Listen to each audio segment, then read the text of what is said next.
untuk datang ke Mekah, dan beliau memberikan pesan untuk dibawa, yang intinya adalah mengingatkan mereka. Maka utusan itu berangkat, dan sesampainya di Mekah, orang-orang yang telah bersyahadat dan belum menyusul hijrah ke Madinah diingatkan oleh utusan sahabat ini, dan disampaikan kepada mereka dua hal. Yang pertama, janjimu ditagih, katanya mau nyusul, maka Rasul mengajak segera menyusul. Dan yang kedua, keislaman kalian akan diterima jika sudah menyusul. Wah, kenceng ya. Tapi jangan diberlakukan di LPCR ya. Yang tidak menyusul dipertanyakan. Bapak Ibu yang saya hormati, ternyata Allah menyatakan walaqad fatanna alladziina min qablihim fala ya'lamanna Allahu alladziina shadaqu wa la ya'lamanna al-kadzibin. Allah telah menguji orang-orang dahulu, dan inti dari ujian itu tidak lain adalah untuk membuktikan pernyataan keimanannya itu. Syahadat yang diucapkan oleh setiap muslim sesungguhnya di dalamnya terdapat tagihan-tagihan. Di dalam syahadat yang telah diucapkan oleh setiap muslim, di dalamnya terdapat tagihan-tagihan. Ada apa dengan syahadat kita itu hingga di dalamnya ada konsekuensi tagihan-tagihan itu? Coba dicermati surat An-Nahl ayat 91. Wa aufu bi'ahdillahi idza 'ahadtum wa la tanqudul aymana ba'da tawkidiha wa qad ja'altumullahu 'alaikum kafila. Di dalam syahadat itu ternyata terdapat 3 kandungan besar yang berkonsekuensi munculnya tagihan-tagihan. Itulah sucian syahadat. Yang pertama, di dalam syahadat itu terkandung al-iqrar, ikrar. Dan yang kedua, di dalam syahadatain itu terkandung al-qasam. Dan yang ketiga, di dalam syahadat itu terkandung al-mitsaq. Al-iqrar itu ikrar, asyhadu an la ilaha illallah, saya bersaksi bahwa tidak ada ilah yang berhak diibadahi kecuali Allah. Wa asyhadu anna Muhammadar Rasulullah, saya bersaksi bahwa Nabi Muhammad itu utusan Allah. Al-iqrar. Masih ada yang kedua dan yang ketiga. Yang kedua adalah al-qasam, yakni sumpah setia. Maka ketika kita membaca syahadat, sesungguhnya di dalamnya terkandung saya bersumpah akan setia kepada Allah, dan saya bersumpah akan setia kepada Rasulullah.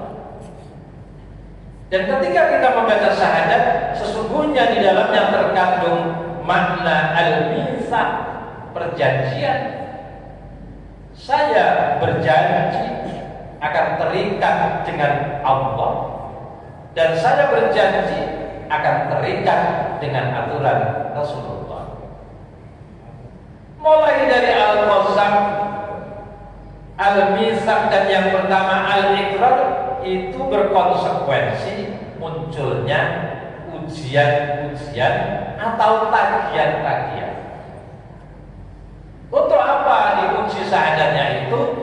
Walaqad fatanna alladziina min qablihim falaya'lamanna Allahu alladziina shadaqu wa laya'lamanna al-kaadzibin. Untuk membuktikan bahwa syahadatnya itu memang benar dan tidak berdusta.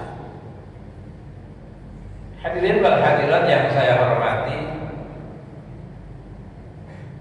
apa ujiannya orang-orang yang telah bersyahadat itu? Kalau zaman Nabi Shallallahu Alaihi Wasallam, ujian yang pertama-tama adalah Isra Mi'raj. Nabi menghabarkan tentang Isra dan Mi'raj, dan responnya orang-orang yang telah bersyahadat juga beragam. Maka ujian yang kedua adalah hijrah. Hijrah memang tidak langsung ke Madinah. Ada banyak cerita bagaimana Nabi berupaya hijrah. Tetapi yang poin pentingnya adalah hijrah dari Mekah ke Madinah. Dan yang ketiga, tagihan ujian kepada orang-orang yang telah berjihad adalah berjihad. Orang-orang yang telah bersyahadat diuji dengan berjihad. Ada perang Badar, ada perang Uhud, yang kesemuanya itu adalah bernilai bela negara. Tetapi kemudian ada ujian-ujian rutin yang menyangkut karakter seorang yang telah bersyahadat. Apa ujian rutin itu? Ujian rutinnya bagi orang-orang yang telah bersyahadat adalah panggilan azan. Bahwa pernyataan berjanji akan terikat, bersumpah akan setia, itu kan sesungguhnya adalah menyangkut komitmen seorang muslim, loyalitas.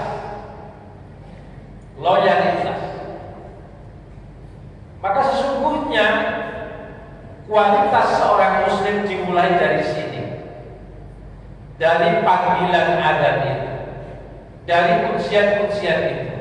Di antaranya adalah panggilan adzan.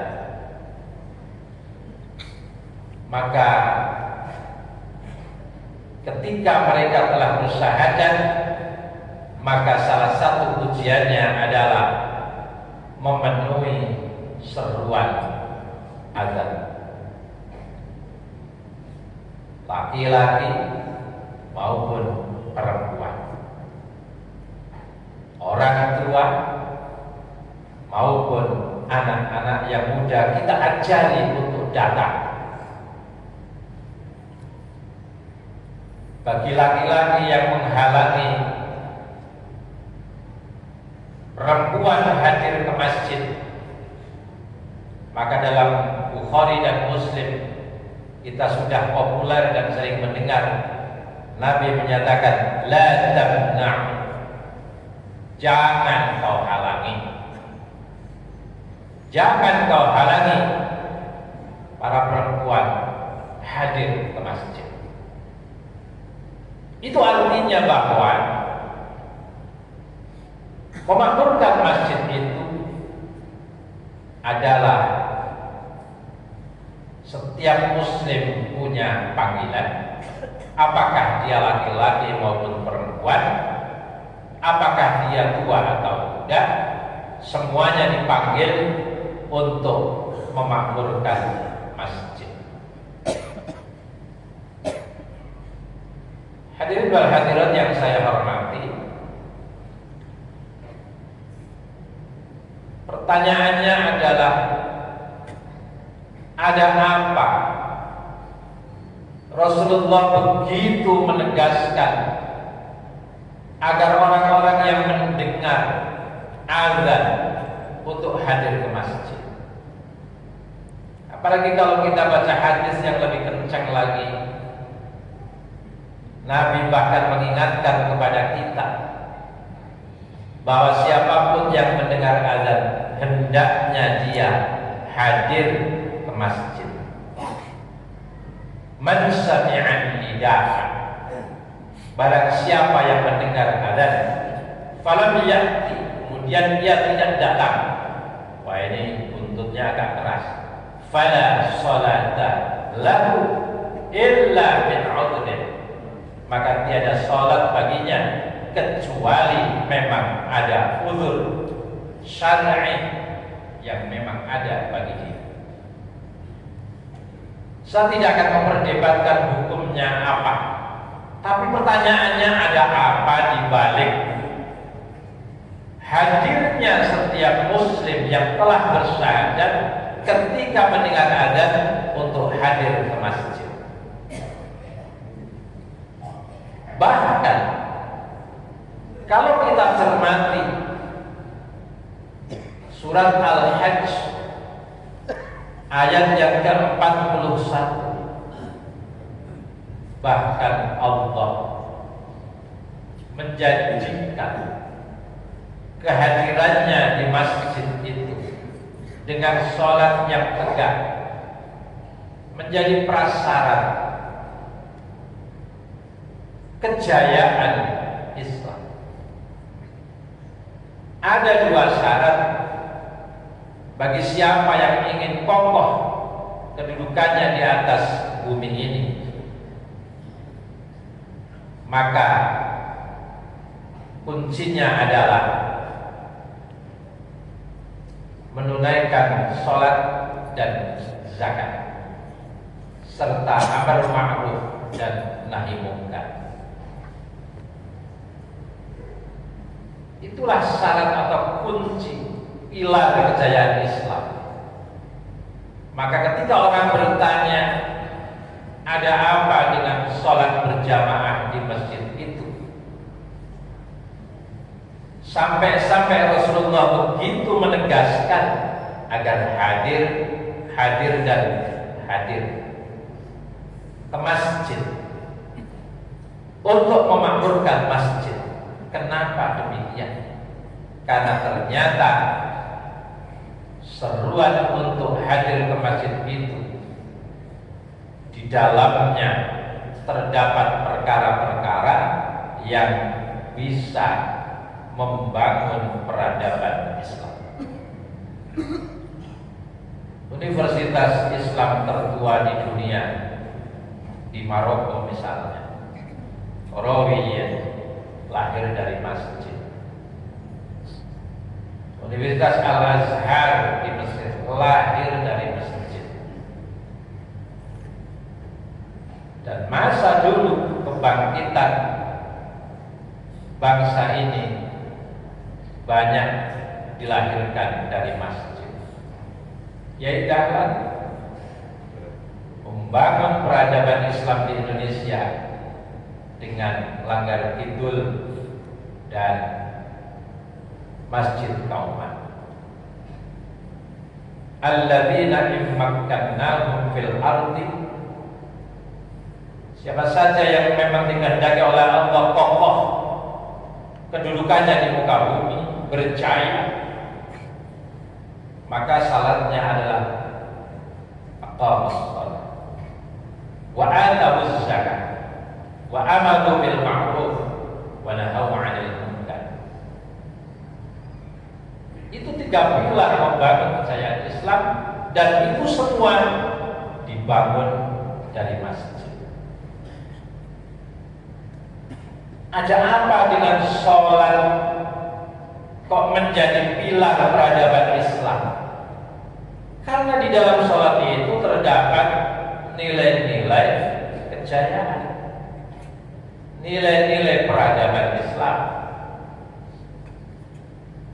Hadir memenuhi panggilan itu menunjukkan komitmen tinggi dan loyalitas yang hebat. Apapun urusannya, kalau dihadapi dengan komitmen tinggi, loyalitas yang tinggi, Kenapa cabang ranting berkembang? Masjid menjadi makmur karena dibangun dengan komitmen, dengan loyalitas. Kemudian yang kedua, di dalam sholat yang dilakukan secara berjamaah di masjid itu mengandung nilai-nilai yang luar biasa. Ada nilai kebersamaan, ada nilai empati,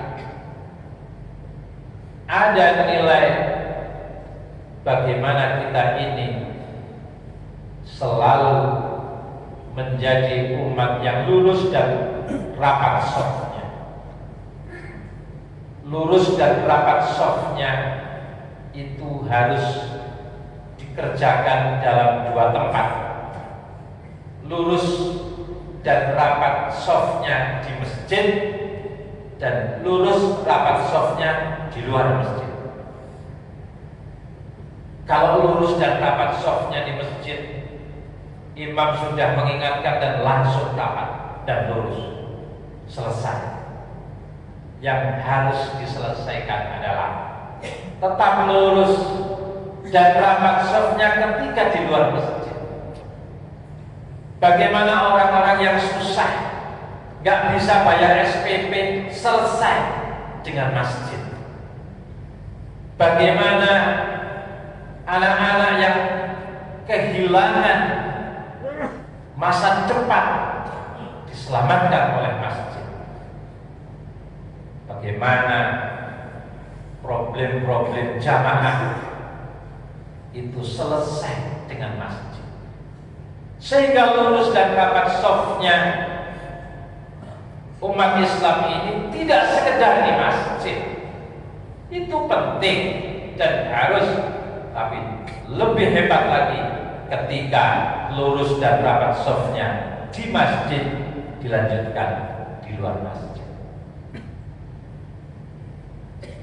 Inilah keindahan bahwa seorang kenapa harus hadir ke masjid. Ada sebuah pengalaman kecil. Saya teringat ketika Abu Hurairah radhiyallahu anhu menceritakan ada seorang laki-laki buta datang ke masjid minta keringanan untuk sholat di rumah, minta keringanan untuk tidak ke masjid. Dan ketika ditanya oleh Rasulullah Sallallahu Alaihi Wasallam tentang persoalan azan, hal tasma'un nidah, apa ente mendengar azan? Jawab dia, ya Rasul, saya mendengar azan. Maka Rasulullah Sallallahu Alaihi Wasallam kepada laki-laki yang buta itu, beliau mengatakan fa'ajib, maka penuhilah. Meskipun dia buta, dimotivasi, didorong oleh Rasul untuk hadir ke masjid. Ada pengalaman kecil, sebuah masjid Muhammadiyah juga dikelola di sebuah kampung. Ada kegiatan kecil tapi menarik sekali.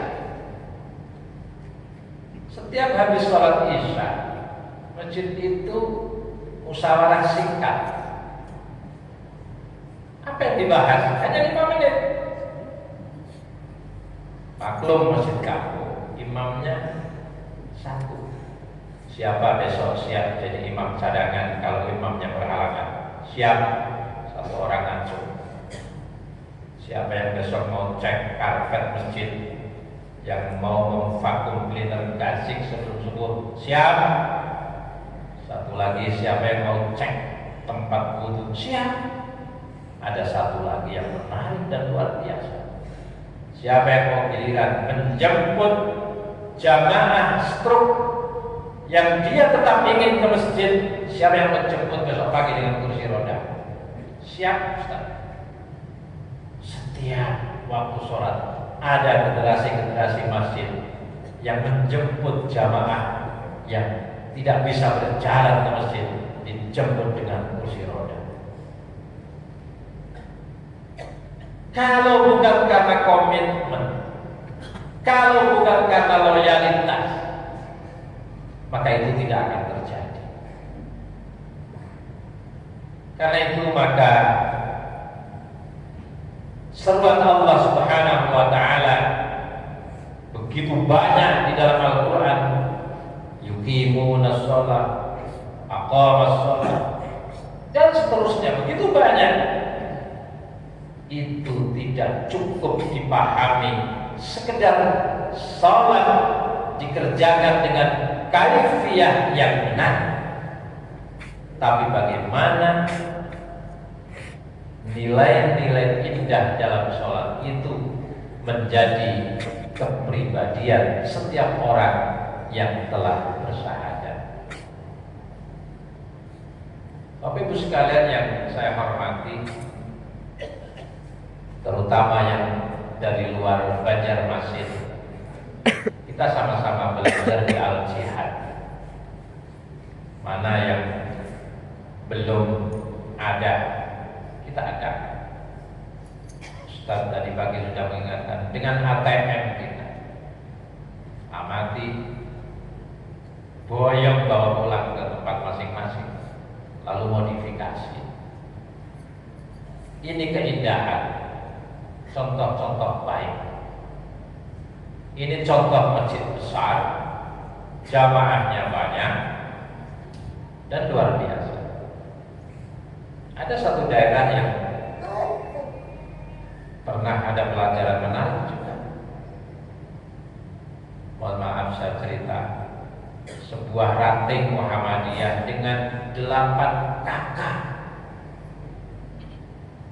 dan mereka minoritas, tapi pengen bikin masjid. Apa yang terjadi Bapak Ibu? Pertimbangan terakhir cuma satu, masjid sudah banyak, tapi dia pengen masjid, maka mereka ingin menghadirkan masjid yang tidak ada di daerah itu. Semua masjid di daerah itu karpetnya dibersihkan seminggu sekali ketika mau Jumat. Mereka ingin beda, tiap hari dibersihkan, kasih wangi-wangi. Umumnya tempat wudu dan toiletnya sangat jorok. Mereka ingin tampil beda, tempat wudunya tidak mau biasa, dibersihkan setiap hari. Kita sering ya sholat di sebuah masjid, kipasnya kotor, ustadznya gatal kakinya karena dimakan nyamuk di bawah meja, sarang nyamuk, toiletnya kotor. Mereka nggak mau tampil begitu, ingin beda. Pasang AC, siapkan di depan pintu air minum, gula, kopi, teh, susu. Apa yang terjadi Bapak Ibu? Jamaahnya beludak. Kenapa mereka sholat di situ? Karena mereka melihat masjid yang beda, yang bersih, yang indah, menarik, sejuk, dan ada layanan-layanan yang tidak ada di tempat itu. Saya kira di Al-Jihad ini banyak pelajaran. Karena itu maka kita bersyukur kepada Allah Subhanahu wa taala. Kegiatan ini ditempatkan di Banjarmasin, khususnya di masjid dan komplek Masjid Al-Jihad yang indah ini. Selain kita belajar bersama antar wilayah, antar daerah, antar cabang, antar ranting, antar masjid, kita langsung belajar di masjid yang indah ini. Bapak Ibu yang saya hormati, waktunya habis. Masih 5 menit untuk persiapan. Mohon maaf, tadi dipeseni tanya jawab, saya tidak membuka tanya jawab. Enak yang tanya, susah yang jawab. Terima kasih, semoga bermanfaat. Mohon maaf segala kekurangan. Nasrul minallah wa fathun qarib. Basyiril mu'minin. mu'minin. Assalamualaikum warahmatullahi wabarakatuh.